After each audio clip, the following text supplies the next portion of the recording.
Hello दोस्तों, शिक्षा यंत्र में आपका एक बार फिर से स्वागत है। मैं मनोज राघव आपके लिए फिर से लेकर आ गया हूँ इंटरेस्टिंग वीडियोस जो आपको हेल्प करती हैं कंपेटिटिव एग्जाम्स के लिए। आप एसएससी, रेलवेज या कोई भी कंपेटिटिव एग्जाम अगर आप दे रहे हैं या फिर आप 9th-10th का जो बेसिक स्टडीज़ है साइंस की, वो सब इसमें इस कंटेंट में कवर होती है, इस टॉपिक में कवर होती है। आज का बच्चों हमारे पास इंटरेस्टिंग जो टॉपिक रहेगा वो रहेगा मानव उत्सर्जन तंत्र, ह्यूमन एक्सक्रीटरी सिस्टम। हमारा ब्लड किस तरह से सफाई उसकी होती है, हमारा ब्लड सफाई होने के बाद में कहाँ से आता है, सफाई होने के लिए कहाँ चला जाता है, सफाई होने के बाद में फिर जो फिल्ट्रेट होता है, जो वेस्ट होता है, उस वेस्ट का क्या होता है, ये सारा निपटारा किस तरह से होता है, वो सब चीज़ें हम यहाँ अपने सिस्टम में पढ़ने वाले हैं। तो आइए पढ़ते हैं, अपने टॉपिक को लेते हैं, एक्सक्रीटरी सिस्टम। तो हमारे पास में ह्यूमन किडनीज और ब्लैडर यहाँ ऊपर लिखा हुआ है। टॉपिक को थोड़ा चेंज कर लेते हैं, हिंदी में भी मैं लिख देता हूँ, मानव उत्सर्जन तंत्र। ठीक है, इसको क्या बोलेंगे आगे, ह्यूमन एक्सक्रीटरी सिस्टम। ठीक है, ह्यूमन एक्सक्रीटरी सिस्टम यानी मानव उत्सर्जन तंत्र। उत्सर्जन का मतलब क्या होता है? रिमूव करना। जो वेस्ट मटेरियल हमारी बॉडी के अंदर है उसको जब हम रिमूव करते हैं तो उस पूरे सिस्टम को जो हमारी मदद करता है फालतू चीज़ों को निकाल के बाहर फेंकने में, उस पूरे सिस्टम को हम बोलते हैं उत्सर्जन तंत्र या एक्सक्रीटरी ऑर्गन या सिस्टम। ऑर्गन तो एक छोटा सा पार्ट हो गया। एक्सक्रीटरी सिस्टम के बारे में हम जानकारी ले तो पूरा सिस्टम कहाँ पर मौजूद होता है? आप देखेंगे हमारे शरीर के निचले हिस्से में, जिसको हम इंग्लिश में लोअर एब्डोमेन भी बोल देते हैं। ठीक है ना, एब्डोमेन हो गया ना। एब्डोमेन किसको बोलते हैं? ये वाला पोर्शन सारा, इससे निचले हिस्से के अंदर में हमें ये पूरा सिस्टम मिलता है। उत्सर्जन जो फिल्टर करता है चीज़ों को, सही चीज़ों को वापस कर देता है और बेकार चीज़ों को बाहर निकालने के में हमारी मदद करता है, वो सब चीज़ें यहाँ होती हैं। तो ह्यूमन एक्सक्रीटरी सिस्टम कहाँ पर मौजूद है? ये आप देख रहे हैं, देखिए ये वाला हिस्सा, ये वाला हिस्सा जिसको जूम करके यहाँ दिखाया गया है आपको। ठीक है ना, ये हमारा क्या रहा? एक्सक्रीटरी सिस्टम हो गया, यानी उत्सर्जन तंत्र हो गया। अब इस तंत्र के अंदर क्या क्या आता है? किडनी, जिसको आमतौर पर आप क्या बोलते हो? गुर्दा बोलते हो। ठीक है ना, किडनी यानी आमतौर पर गुर्दा बोला जाता है। ये किस में पाई जाती है? जोड़े में पाई जाती है। आप देख रहे हैं ये किडनी दो हैं यहाँ पर, ये बीन जैसी होती है, बीन के शेप की होती है। ठीक है ना, और ये जोड़े में होती है हमारे पास, यानी दो होगी, एक हमारे लेफ्ट में और राइट में, दोनों पोर्शन में हमारे पास यहाँ मौजूद होती है। गुर्दा, किडनी, अब किडनी फिल्टर करेगा, सिंपल सी बात है, किडनी फिल्टर करेगा। किसको फिल्टर करेगा? ब्लड को। ठीक है ना, आपको पहली वीडियोस में या आप अगर हमारे चैनल पर जाएंगे तो आपको आगे पीछे मल्टीपल वीडियोस मिलने वाली है, जिन वीडियोस के अंदर में आपको पता होगा कि हम जब भोजन पचा लेते हैं तो भोजन के पचाने के बाद में भोजन कहाँ जाता है? ब्लड में मिल जाता है, यानी रुधिर में मिल जाता है, और उसके बाद में फिर कहाँ तक जाता है? किसी कोशिका के पास जाएगा अपना एक्शन करने के लिए। या फिर हम जब सांस लेते हैं तो ऑक्सीजन फेफड़ों में पहुंचता है, फेफड़ों से कहाँ मिल जाता है? ब्लड में, रुधिर में मिल जाता है, और रुधिर में मिलने के बाद कहाँ जाता है? वो भी सेल के पास पहुंचता है, किसी कोशिका के पास पहुंचता है। किस लिए? कुछ काम करने के लिए। ठीक है ना, तो इसी तरह से जब ब्लड ही क्या करता है? ट्रांसपोर्ट करता है सब चीजों को। तो जो फालतू का जो कचरा होता है बॉडी के अंदर में, कचरा का मतलब टॉक्सिक सब्सटेंस, वो रसायन, वो केमिकल जो हमारी बॉडी के पास में हमें जरूरत नहीं है और बाहर से आउटसोर्स हो गए, बाहर से आ गए हैं, चाहे वो सांस लेने से आ गए हैं, चाहे फिर वो खाना खाने से आ गए हैं, किसी भी विधि से अगर वो हमारी बॉडी के अंदर केमिकल्स आ गए हैं और वो अगर हमारे मतलब के नहीं है तो हम उन्हें टॉक्सिक केमिकल बोल देते हैं और उनको क्या करना होता है? निपटाना होता है, बाहर भेजना होता है। तो बाहर कौन भेजेगा? एक कोई ना कोई तो सिस्टम होगा ना। वो सिस्टम, वो विधि, वो सिस्टम जो है वो क्या है? हमारा एक्सक्रीटरी सिस्टम है, जो हमें मदद करता है इन सब चीज़ों को आगे पीछे सफाई करने में, सब एडजस्ट करने में। चलिए ठीक है, एक्सक्रीटरी सिस्टम में जोड़े में क्या होती है? किडनी। मेन फिल्टर करने का काम यही लोग करते हैं, ये दोनों करते हैं। ठीक है ना, जोड़े में देखने से पता लग रहा है बीन के जैसी होती है। अब ये फिल्टर करेगी तो सिंपल सी बात है, इसको फिल्टर करने से पहले क्या करना होगा? इसके पास कोई ना कोई एक ब्लड वेसल होगी।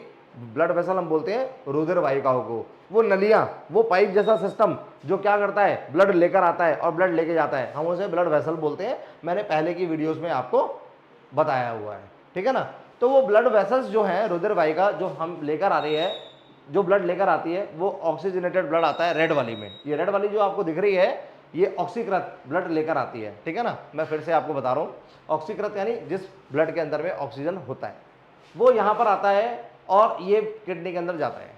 किडनी के अंदर में बहुत सारी चीज़ें होती हैं, छोटे छोटे महीन महीन पार्ट होते हैं जो इस फिल्टर को करने के लिए काम करते हैं।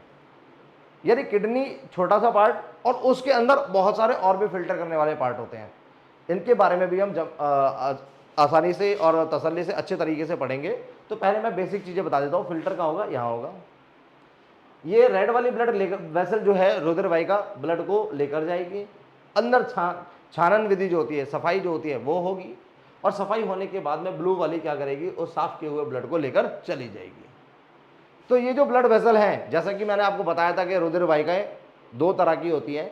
एक ऑक्सीकृत रुधिर जो होता है उसको लेकर आती है, और एक विऑक्सीकृत रुधिर को लेकर जाती है, यानी डीऑक्सीजनेटेड ब्लड को वापस लेके जाती है। तो ये ब्लू वाली जो है, ये ब्लू वाली जो आपको नजर आ रही है, ये क्या करती है, ये विऑक्सीकृत जो रुधिर होता है, यानी जिस ऑक्सीजन में जिस ब्लड में ऑक्सीजन नहीं होता उसको क्या करती है, वापस लेके जाती है। ठीक है, और कहाँ से लाती है, कहाँ लेकर जाती है, उसके लिए अगला वीडियो, नहीं तो ये वीडियो बड़ा लंबा हो जाएगा, सस्पेंसिव हो जाएगा। हम कोशिश करते हैं कि हम यहाँ वही पढ़ें कि जिसको हम पढ़ाने आए हैं, ठीक है ना, जो वीडियो का मेन मोटिव है और मेन टॉपिक है। चलिए, तो ये लेकर आई किडनी के पास छानने के लिए, ब्लू वाली लेकर गई। इन किडनियों के इन ये जो ब्लड वेसल्स हैं, इनके नाम क्या होंगे, क्योंकि हमारी बॉडी में ब्लड वेसल तो बहुत सारी जगह है, तो इनके नाम क्या होंगे, इनके नाम होंगे रीनल आर्टरी और रीनल वेन। ये लिखा है ना, ये रहा आर्टरी, रीनल आर्टरी। आप राइट वाइट को भूल जाएं, आप बस सिंपल सी बात है, राइट और लेफ्ट तो साइडों के हिस्से हो गए, ठीक है ना। हम लोग क्या करते हैं, यहाँ देखते हैं, ये रहा हमारे पास में रीनल आर्टरी, ठीक है ना, और ये रहा हमारे पास में रीनल वेन। ये रीनल आर्टरी, रीनल वेन लिखा हुआ है ना, ये सब लेफ्ट की और राइट की, क्योंकि ये ब्लू वाला हिस्सा भी इधर जा रहा है, ये वेन का हिस्सा है, वेन, ठीक है ना। ठीक है, हिंदी में वेन को धमनियां बोल दिया करते हैं, और शिराएं किसको बोलते हैं, आर्टरी को बोल दिया करते हैं। तो धमनी और शिरा वाला सिस्टम यहाँ पर मौजूद है, ठीक है ना। रुधिर वाहिकाएं लिख देना बेहतर रहेगा क्या, ठीक है। रुधिर वाहिका कितनी तरह की होती है, धमनी होती है, ये मात्रा इसको लगा देना, और शिरा होती है, ठीक है। हिंदी तेजी में लिखने पर ये होता है, मात्रा एक अक्षर पहले चली गई। चलिए, धमनी और शिरा, आर्टरी और वेन्स हम जिनको बोल दिया करते हैं। आगे आते हैं, ब्लड लाई, रुधिर को लाने के बाद में यहाँ छाना गया, सफाई हुई, सफाई होने के बाद बाहर चला गया। इस किडनी से एक पाइप और अटैच है, ये देख रहे हो, इसको यूरेटर बोला गया है, हिंदी में बोलते हैं इसे मूत्र वाहिका, मूत्र वाहिका। ये भी यूरेटर, ये भी क्या है, यूरेटर है। यूरेटर भी किसमें है, जोड़े में है, मूत्र वाहिका, ठीक है ना। ये यहां जो फिल्टर होता है, चीजें फिल्टर होने के बाद जो वेस्ट मटेरियल होता है, उसको ये मूत्र वाहिका जो होती है ये लेकर आती है, और लेकर आके किसको देती है, इस ब्लैडर को देती है, इस पाउच को देती है। जो ये पाउच कैसा है, मसल्स जैसा है, मस्कुलर पाउच है, मसल्स का बना हुआ है। इस मस्कुलर पाउच को देती है, जिसको ब्लैडर बोला गया है। इसका पूरा नाम होता है यूरिनरी ब्लैडर। यूरिनरी ब्लैडर यानी इसको बोलेंगे मूत्राशय। मैं ऊपर लिख देता हूं यहां, मूत्राशय, ठीक है ना, मूत्राशय बोलते हैं। इसकी ये ओपनिंग है नीचे वाली, जिसको यूरेथ्रा बोला गया है, ठीक है ना। मूत्र मार्ग बोला गया है, मूत्र मार्ग। ये अभी तक जो भी मैंने अंग के बारे में आपको बताया है, या जो भी विधि मैंने आपको बताई है, या जो भी तरीका मैंने आपको बताया है, ये सारे डिटेल मेल और फीमेल बॉडी के अंदर में कॉमन होती है, सेम होती है, ठीक है दोस्तों। उम्मीद कर रहा हूं ये चीजें आपको समझ में आई होंगी। मैं एक बार फिर से आपको फिर से रिवाइज करा देता हूं। किडनी फिल्टर करती है, जोड़े में होती है, एक रुधिर वाहिका लेकर आती है ब्लड को, और एक लेकर जाती है, फिल्टर करने के लिए लाया जाएगा, फिर वापस साफ होकर वापस भेज दिया जाएगा। जो फिल्ट्रेट होता है, यानी जो वेस्ट मटेरियल है, जो किडनी ने छान के अलग कर लिया है, वो वेस्ट मटेरियल इन दोनों पाइपों के द्वारा कहाँ लाया जाता है, इन नलियों के द्वारा एक जगह लाया जाता है वेस्ट, जिसको हम क्या बोल देते हैं, ब्लैडर बोल दिया करते हैं, मूत्राशय बोल दिया करते हैं, ठीक है। अब क्वेश्चंस बहुत सारे दिमाग में आते हैं कि सर आप पहले ये बताओ, क्योंकि हमारी ज़िंदगी से रिलेटेड प्रश्न होते हैं ना, तो हम रोज़मर्रा की जब एक्टिविटीज़ होती हैं तो उनके अंदर में कहीं ना कहीं दिमाग में आ ही जाता है कि सर कुछ फैक्ट्स तो बताओ इसके बारे में कि कितना यूरिन पास होता है, कितना फिल्टर होता है, कैसे फिल्टर होता है। तो कैसे होता है वो तो बता ही रहे हैं आपको। चलिए कुछ डेटा मैं आपको दे देता हूँ। याद रखना कि ये जो फिल्टर होता है हमारी बॉडी के अंदर में, अगर मैं फिल्ट्रेशन की बात करूँ तो थोड़ा आगे आते हैं। फिल्ट्रेशन की अगर मैं बात करता हूँ तो यहाँ देखेंगे आप मेंस के अंदर में, मेंस के अंदर में 700 ml तक ये बॉडी जो है, ये ब्लैडर जो है, ये क्या करता है 700 ml तक स्टोर कर लेता है यूरिन को। यूरिन को कितना स्टोर कर लेता है 700 ml तक। जबकि वुमेन की बात आती है, स्त्रियों की जब बात आती है तो ये स्टोरिंग कैपेसिटी जो है 500 ml के आसपास होती है। और ये आंकड़े जो है ये एवरेज आंकड़े होते हैं, ठीक है ना। आप रिलेट मत करने लगना कि आप, हो सकता है कि आप एक्सेप्शन हो, कि आप अपने केसेस को एक्सेप्शन केसेस में भी, मतलब ये जो एवरेज आंकड़े लिए जाते हैं, जब कभी बायोलॉजी में किसी तथ्य की बात होती है तो वहां पर आंकड़े काम करते हैं और आंकड़े एवरेज होते हैं ये, ठीक है। तो जनरली किसी भी आदमी के अंदर में जो ब्लैडर है ये कितना यूरिन एक बार में स्टोर कर सकता है 700 ml। और फीमेल के अंदर में यही ब्लैडर जो है कितना स्टोर कर पाता है 500 ml के आसपास। और एक चीज और है इसके अंदर में, ये एक फीडबैक मैकेनिज्म चलता है इस बॉडी के अंदर में। जैसे ही ब्लैडर जो है 200 ml से ज्यादा भरेगा, 200 ml से 350 ml के बीच का होगा, भाई कैपेसिटी कितनी है 500 ml की, 700 ml की।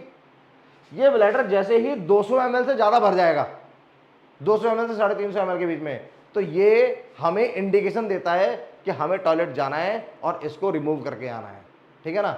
हमें इंडिकेशन मिलती रहती है, लगता है ना कि नहीं अब टॉयलेट जाना पड़ेगा, तो वो ये वाला सिस्टम होता है रिमूव करने का, ठीक है ना। 200 से 300 ml के बीच में, 300 350 ml के बीच में हम लोगों को इंडिकेशन आना बॉडी से स्टार्ट हो जाता है।